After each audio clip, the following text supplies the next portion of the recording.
வங்கக்கடலில் நிலை கொண்டிருந்த காற்றழுத்த தாழ்வு நிலையானது மேற்கு நோக்கி நகர்ந்து குமரிக்கடல் பகுதியில் நிலை கொண்டுள்ளதால் கடலோர மாவட்டங்களில் கனமழை தொடரும் என சென்னை வானிலை ஆய்வு மைய இயக்குநர் ரமணன் தெரிவித்துள்ளார்.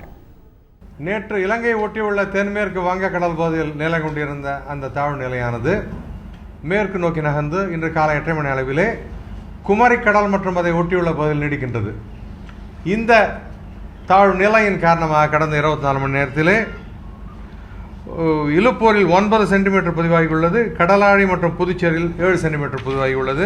கடலோர மாவட்டங்களை பொறுத்தவரை பெரும்பாலான இடங்களிலும் உள் மாவட்டங்களை பொறுத்தவரை அநேக இடங்களிலும் மழை பெய்துள்ளது. அடுத்த 24 மணி நேரத்தை பொறுத்தவரையிலே இந்த தாழ்வு நிலை காரணமாக கடலோர மாவட்டங்களில் பெரும்பாலான இடங்களிலும் உள் மாவட்டங்களில் அநேக இடங்களிலும் நாம் மழை எதிர்பார்க்கலாம். கடலோர மாவட்டங்களை பொறுத்தவரை ஓரிரு இடங்களில் கன மற்றும் மிக கனமழை இருக்கக்கூடும். உள் மாவட்டங்களை பொறுத்தவரை ஓரிரு இடங்களில் கனமழை வருவதற்கான ஒரு வாய்ப்பு உண்டு. சென்னை நகரை பொறுத்தவரை வானம் மேகமூட்டத்துடன் இருக்கும், விட்டு விட்டு மழை பெய்யும், சில நேரங்களில் கனமாகவும் இருக்கக்கூடும்.